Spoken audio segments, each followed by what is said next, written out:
السلام علیکم ورحمۃ اللہ وبرکاتہ۔ حدیث نمبر 7، آج ہم اس کا تیسرا حصہ کریں گے۔ بسم اللہ الرحمن الرحیم، رب اشرح لی صدری ویسر لی امری واحلل عقدۃ من لسانی یفقہوا قولی، رب زدنی علما اللہم فقہنا فی الدین، اللہم صلی علی محمد وعلی آل محمد، ثم دعا بکتاب رسول اللہ صلی اللہ علیہ وآلہ وسلم الذی بعث به معی دحیۃ الکلبی الی عظیم بصرى فدفعه عظیم بصرى الی ہرقل فقرأه فإذا فی بسم اللہ الرحمن الرحیم من محمد عبد اللہ ورسولہ الی ہرقل عظیم الروم سلام علی من اتبع الہدی اما بعد فإننی ادعوک بدعایۃ الاسلام اسلم تسلم یؤتک اللہ اجرک مرتین فإن تولیت فإن علیک اثم الیرسیین۔ ہرقل نے رسول کا وہ خط منگایا جو آپ صلی اللہ علیہ وسلم نے دحیہ کلبی رضی اللہ کے ذریعے حاکم بصرہ کے پاس بھیجا تھا، اور اس نے وہ ہرقل کے پاس بھیج دیا تھا۔ پھر اس کو پڑھا تو اس میں لکھا تھا، اللہ کے نام سے جو نہایت مہربان رحم فرمانے والا ہے۔ اللہ کے بندے، اللہ کے پیغمبر محمد صلی اللہ علیہ وسلم کی طرف سے یہ خط ہے شام روح کے لیے، شاہ روم کے لیے، اس شخص پر سلام جو ہدایت کی پیروی کرے، اور اس کے بعد میں آپ کے سامنے دعوت اسلام پیش کرتا ہوں۔ اگر آپ اسلام لے آئیں گے تو دین اور دنیا میں سلامتی آپ کے لیے، اللہ آپ کو دوہرا اجر دے گا، اور اگر آپ میری دعوت سے روگردانی کریں گے تو آپ کی رعایا کا گناہ بھی آپ پر ہوگا۔ یہ ہے جی ہمارے نبی کی سنت کہ اللہ کے نبی نے اللہ کا پیغام کیسے پہنچایا تھا۔ تو اس میں حکمت کی بات بھی ہے کہ آپ نے بھیجا تو ہرقل کی طرف ہی تھا، مگر ڈائریکٹ نہیں دیا۔ آپ نے کس کی طرف بھیجا؟ حاکم بصرہ کے پاس۔ اب جیسے ہم نے بھی دین پہنچانا ہوتا ہے تو ہم کہتے ہیں ہم کیسے پہنچائیں، میری بہن، میری رشتہ دار، اس کو میں کیسے بات کروں، اگر میں کروں گی تو وہ غصہ کر لے گی۔ اور کئی مرتبہ آپ نے ایکسپیرینس کیا بھی ہوگا، جب آپ کی بات پہنچانے لگتے ہیں تو وہ بہت زیادہ ماحول کو خراب کرنے کا باعث بن جاتا ہے۔ تو اس میں آپ بھی ایسا ہی کریں جیسے ہمارے نبی کی یہ سنت ایک سمجھ آتی ہے کہ آپ اپنے گھر میں ایک دعوت رکھ لیں، دعوت میں آپ کسی قاریہ کو بلا لیں، وہ چند آیات اور حدیث کو بیان کر لے اور پھر دعا کر دے۔ اس سے یہ ہوگا کہ بات بھی ان تک پہنچ جائے گی، اور جو ہے وہ موڈ آف بھی نہیں ہوگا، اور آپ کی طرف سے کام بھی ہو جائے گا۔ ٹھیک ہے، تو یہ اللہ کے نبی کی حکمت ہے۔ دیکھیے انہوں نے ڈائریکٹ خط نہیں دیا، ٹھیک ہے، دے دیا، اب بات پہنچ گئی، اب وہ خط پڑھا جا رہا ہے۔ خط میں کیا ہے؟ اللہ کے نام سے شروع، جو بڑا مہربان نہایت رحم کرنے والا ہے۔ واقعی اللہ تعالیٰ کی مہربانیاں، اس کا کرم، اس کے ہر کام میں اسی کا نام ہے، اسی کے نام سے ہی برکتیں ہیں۔ اور پھر محمد کی طرف سے جو اللہ کا بندہ اور اس کا رسول ہے، اللہ کا بندہ ہے اور اس کا پیغام رسول، پیغام رسول۔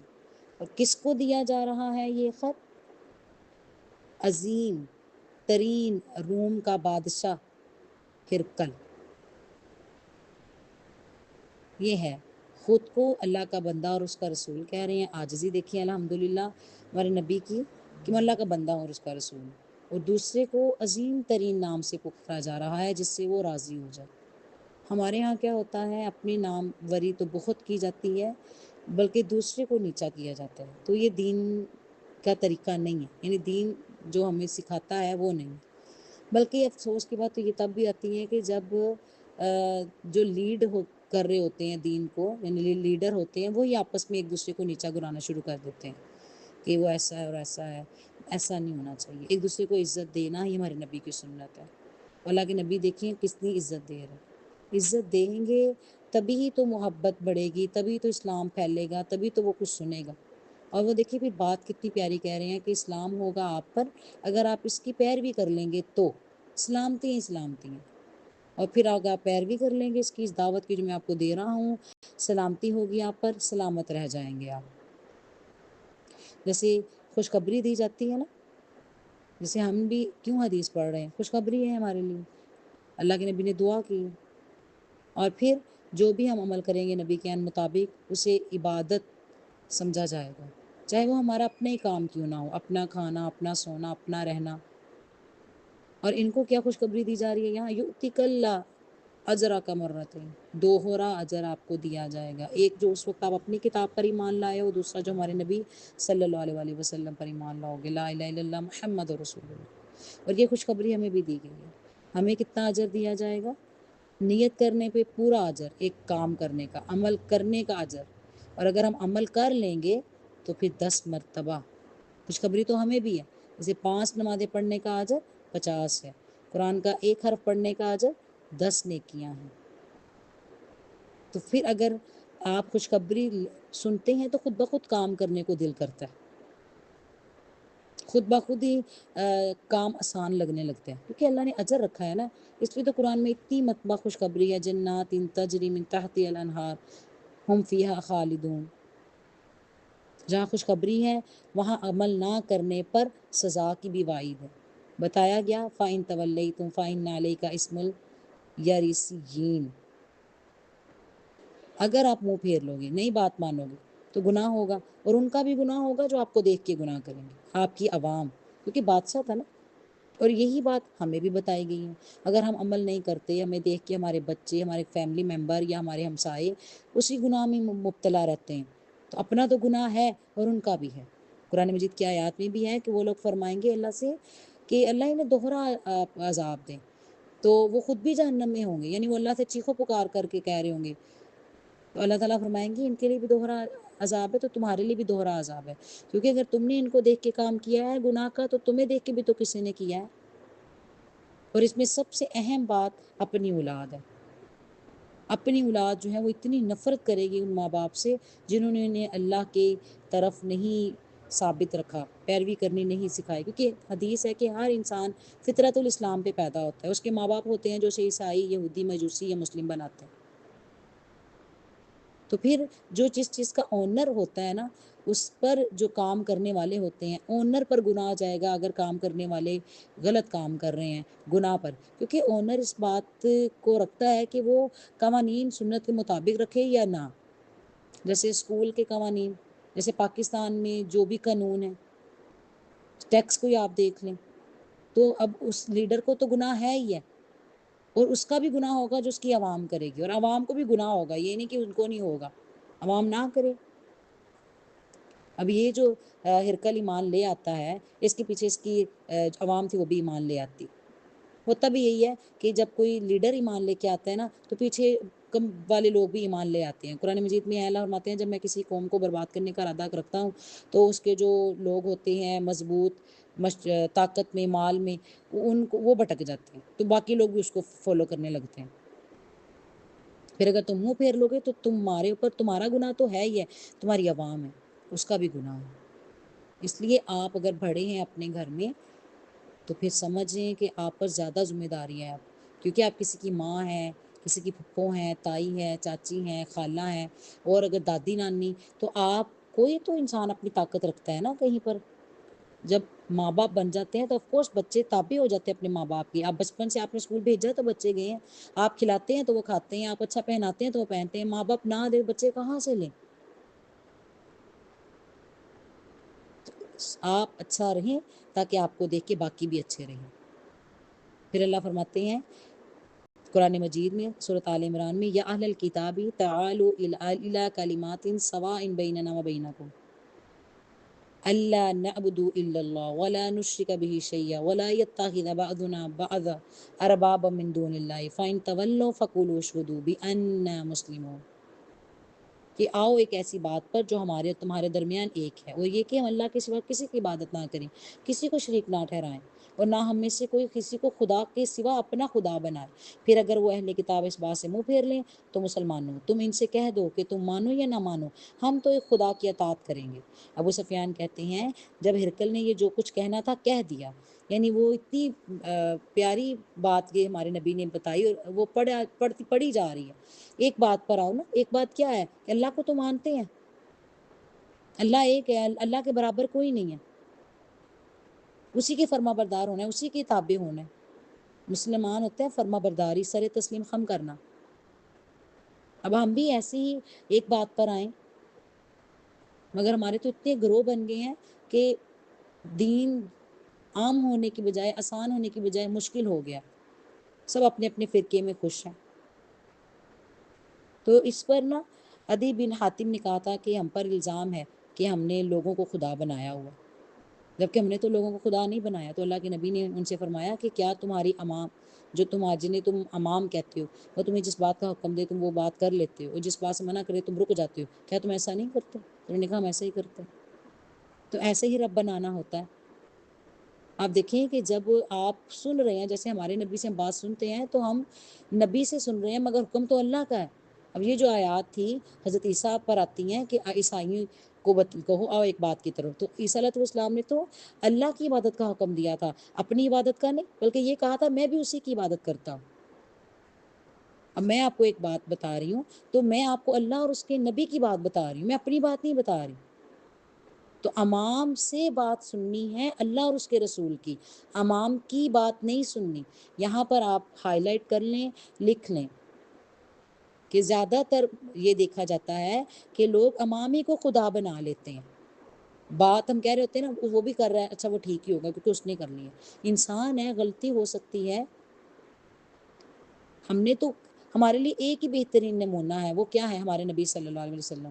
سب سے پہلا لیکچر آپ ذرا یہاں پہ یاد کر لیں۔ پھر ابو سفیان کہتے ہیں جو ہم نے خط پڑھنا تھا، جو اس نے پڑھنا تھا، پڑھ کے جب وہ فارغ ہو گیا تو کیا ہوا؟ آوازیں بلند ہوگی۔ فلما قال ما قال وفرغ من قراءة الكتاب كثر عنده أصخبوا فارتفعت الأصوات وأخرجنا فقلت لأصحابي حين أخرجنا لقد أمر أمر بن أبي كبشة إنه يخاف ملكي يبني بني الأصغر فما زلت موقنا أنه سيظهر حتى أدخل الله على الإسلام۔ جب سب پڑھ کے فارغ ہو گیا تو اس کے ارد گرد بہت شور ہوا، بہت سی آوازیں بلند ہو گئی، ہمیں باہر نکال دیا گیا۔ پہلے تو پاس کیا ابو سفیان ان کے ساتھیوں کو، سوالات کیے، پھر ان سوالات کی تصدیق کی، پھر اسی وقت خط پڑھا جو ہمارے نبی نے بھیجا تھا، دعوت دی تھی آؤ اللہ کی بات مانو، اسلام قبول کرو، مسلمان ہو جاؤ، وہ خط پڑھا۔ اب خط پڑھا تھا تو سب ارد گرد میں شور ہو گیا کہ یہ کیا خط پڑھا ہے، یہ کیا ہو گیا ہے، یہ کیا ہے، یعنی کیا یہ بات کہ اللہ کی پیروی کرو، اسی بات پر ہی شور ہو گیا۔ ہاں جی آج بھی ایسی ہی ہے، جب ایک اللہ کی تعریف کی جاتی ہے، ایک اللہ کے بارے میں بات کی جاتی ہے، وہاں پر بہت سے لوگوں کو برا لگتا ہے۔ وہ کہتی ہیں ہمارے امام، ہمارے بزرگ اور ہمارے لوگوں کی بات کیوں نہیں کی گئی؟ اب امام اور بزرگ کو جو بھی پیغمبر یا جو بھی تھے وہ تو اللہ کی بات کرتے تھے، تو ہم نے بھی تو اللہ کی بات کرنی ہے، بجائے اس کے کہ ہم 100 بزرگوں کی بات کریں، لاکھ بزرگوں کی بات کریں، بہت سے کی بات کریں۔ بہتر نہیں ہے ایک اللہ کی بات کریں؟ انہوں نے بھی تو ایک اللہ ہی کی تو بات کی تھی۔ تب میں نے اپنے ساتھیوں سے کہا ابو کبشہ کے بیٹے حضرت محمد صلی اللہ علیہ وسلم کا معاملہ تو بہت بڑھ گیا،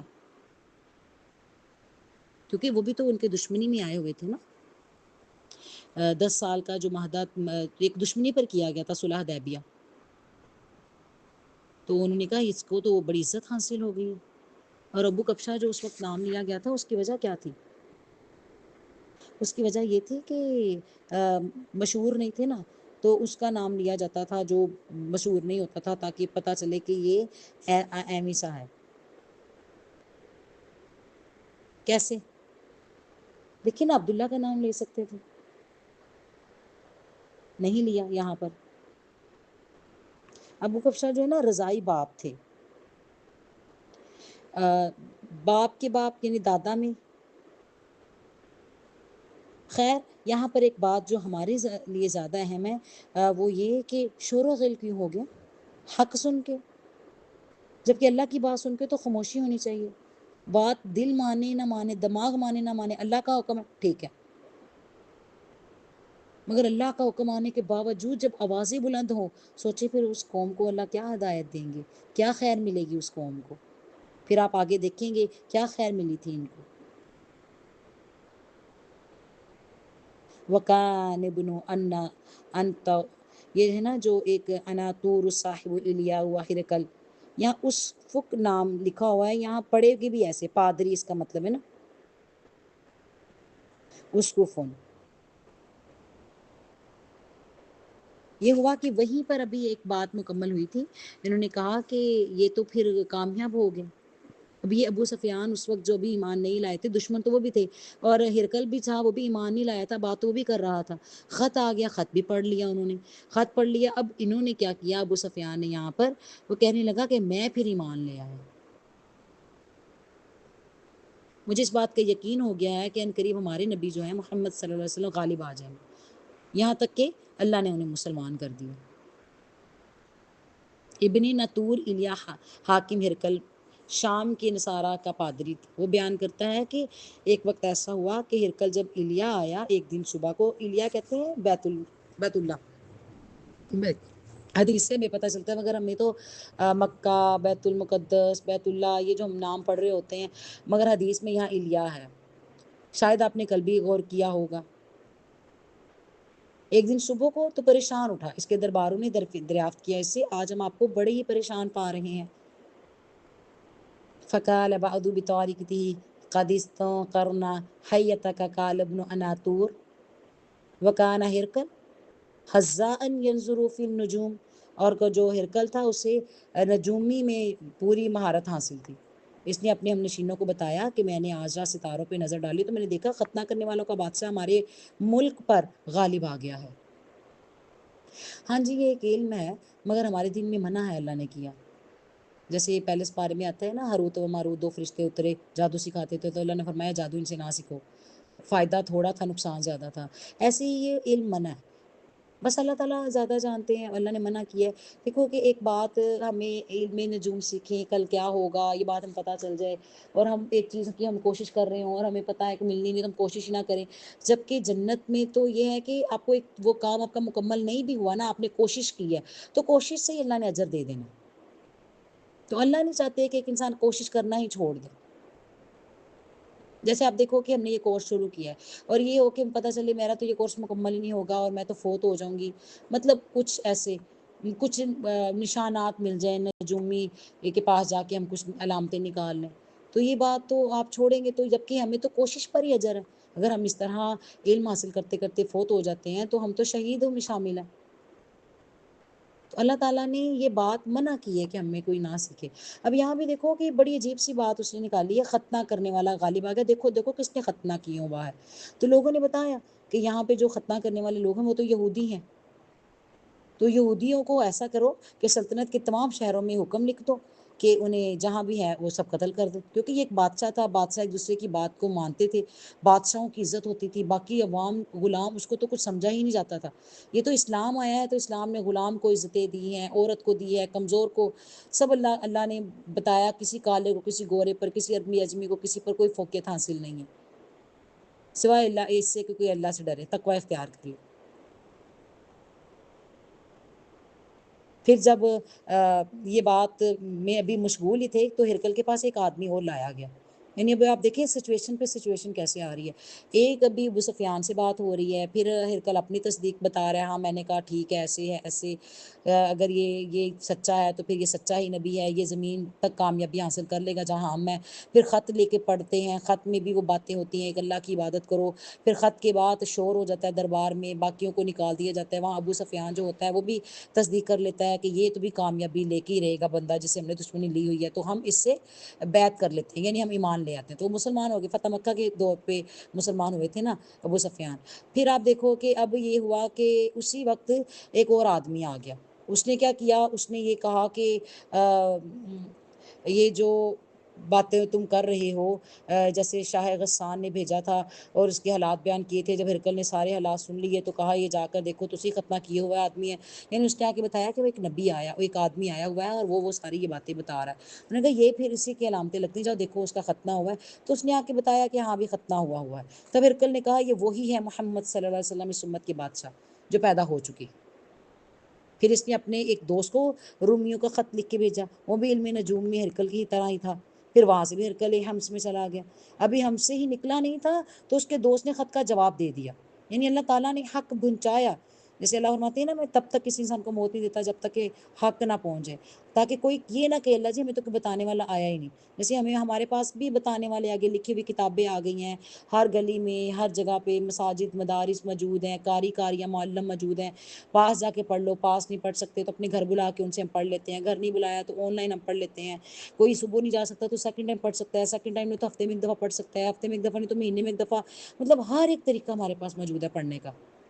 تاکہ کوئی یہ نہ کہے کہ بات تک نہیں پہنچی. اب یہ دیکھو اللہ نے حق پہنچانا تھا، کیسے کیسے وہ ایک ہیلے وسیلے بنتے جا رہے ہیں. ابو سفیان آ گیا، پھر ہرکل خود ہی اپنی باتیں دل کی بتاتا جا رہا ہے. پھر ابھی اسی میں ایک اور آدمی نے کہا کہ ہم نے بھی دیکھا ہرکل کو کہ ایک صبح وہ بڑا پریشان ہوا تھا، اس کے چہرے میں بڑی پریشانی تھی. تو ہم نے کہا آپ کیوں پریشان ہے؟ تو اس نے کہا میں نے ستاروں میں یہ بات دیکھی ہے کہ ختنہ کرنے والا جو ہے وہ غالب آ جائے گا، وہ بادشاہ بن جائے گا. وہ بھی بتاتے ہیں کہ ہم نے مشورہ دیا کہ سب یہودیوں کو قتل کر دیتے ہیں. ابھی یہ بات ہو ہی رہی تھی تو ایک آدمی آ گیا شاہ غسان سے، وہ آ کے کہنے لگا کہ ایک آدمی کے حالات بیان کیے جو نبی سے ظاہر ہوتے تھے. ادھر ہی ابھی ہرکل نے کہا جاؤ دیکھو جا کے اس بندے نے ختنہ کیا ہوا ہے. ابھی وہی موجود ہے، آ کے بتایا ہاں ہاں اس نے ختنہ کیا ہوا ہے. پھر اس ہرکل نے پھر کہا پھر ایمان لے آئیں گے، ہمیں لے آئیں ایمان، یہی بہتر ہے ہمارے لیے. پھر اس نے تصدیق کرنے کے لیے اپنے ایک بہترین دوست، ماہر دوست کی طرف خط بھیجا، اور وہ ماہر دوست نے اس کا جواب بھی جلدی دے دیا. کیسے جلدی دے دیا؟ پھر وہاں سے ہرکل ہمس میں چلا گیا، ابھی ہمس سے نکلا نہیں تھا کہ اس کے دوست کا خط اس کے جواب میں آ گیا. اس کی رائے بھی حضور کے ظہور کے بارے میں ہرکل کے موافق تھی، متفق تھے. اس کے بعد ہرکل نے روم کے بڑے بڑے آدمیوں کو اپنے ہمس کے محل میں طلب کیا، بلایا، اور اس نے حکم دیا محل کے دروازے بند کر دو. پھر اس نے کہا اے روم والو، کیا ہدایت اور کامیابی میں کچھ تمہارا حصہ ہے کہ اگر تم اپنی سلطنت کی بقا چاہتے ہو تو پھر نبی کی بیعت کر لو، مسلمان ہو جاؤ. یہ سننا ہی تھا. لوگ وحشی گدوں کی طرح دروازوں پہ بھاگے، دروازہ بند پایا. تو پھر ہرکل نے کہا ردہم علیہ، پلٹاؤ ان کو میری طرف. وقال انی قلت مقالتی انیفن، اس نے کہا بس میں تو یہ دیکھنا چاہتا تھا کہ تم لوگوں اپنے ایمان میں کتنے پختہ ہو، سو میں دیکھ چکا. تب یہ بات سن کر وہ سب کے کے سامنے سجدے میں گر پڑے اور سب خوش ہو گئے. فقد رأیت فسجدوا له ورضوا، خوش ہو گئے اپنی اس بات پر. فکان ذلک آخر، یہ بات سنی اور آخری بات ہرکل کی یہی تھی، یعنی مسلمان نہیں ہوا. ابو عبداللہ کہتے ہیں اس حدیث کو سہل بن کسان، یونس اور معمر نے بھی زہری سے اس حدیث کو روایت کیا. سب متفق ہیں اس حدیث پہ. اب دیکھیں ہرکل کا آپ پورا ایک کردار، ساری تصدیق کی، سب باتیں سمجھ آ گئی، پھر بھی مسلمان نہیں ہوا. کیوں؟ بس لوگ اس کی اس حال میں خوش تھے، وہ بھی خوش ہو گیا، کیونکہ لوگوں نے جو سجدہ کیا اس پہ وہ بھی راضی ہو گیا. پھر جیسے ہم نہیں مانتے ہیں قرآن سب سے اہم ہے، حدیث سے بڑھ کے کچھ نہیں، مگر دیکھتے ہیں ماحول، دیکھتے ہیں خاندان، اور اسی پہ ہم راضی ہو جاتے ہیں، خوشیوں میں بھی اور غم میں بھی. تو قیامت کے دن جو جس کی نقل اتارتا ہے اسی کے ساتھ اٹھایا جائے گا. یا تو ہرکل نے ماننا ہے تو ایمان لائے نا، عمل کرے نا. اور اگر آپ لوگوں نے ماننا ہے تو لاؤ ایمان، عمل کرو، اپنی طاقت اس راستے میں لگاؤ. اب ہرکل اپنی طاقت اس راستے میں لگا، تب بادشاہ جو تھا تو اس نے نہیں لگائی. اب یہ خود بھی گناہ گار ہوا، اس کی عوام کا گناہ بھی اس پر گیا. اسے تو چاہیے تھا انہیں سمجھاتا، کیونکہ یہ خود اچھی طرح سمجھ چکا تھا، اس کا دل تصدیق کر چکا تھا. ہم نے پڑھا ہے نا، اس نے کہا کہ جب ایمان کسی دل میں اتر جاتا ہے تو پھر ایسے ہی ہو جاتا ہے، پھر اس کے دل سے کوئی ایمان نکال نہیں سکتا، پھر وہ ہر قیمت ادا کر لیتا ہے. جیسے ہم نے اب حدیث پڑھنے کا سلسلہ شروع کیا ہے الحمدللہ، تو ہمیں اب جتنی بھی مصروفیات ہیں ہمیں یہ ہے کہ میں نے پڑھنا ہے، کیونکہ یہ بہت اہم کام ہے. باقی کاموں کو بھی عبادت بناتا ہے یہ کام. تو اگر مانتے اس بات کو ہیں مگر پھر بھی ہم نہ پڑھیں، پھر بھی عمل نہ کریں، پھر ہم نہیں مانتے، پھر ہم ہرکل کی طرح ہی ہیں. سبحانک اللہم و بحمدک، نشہد ان لا الہ الا انت، نستغفرک و نتوب الیک. السلام علیکم.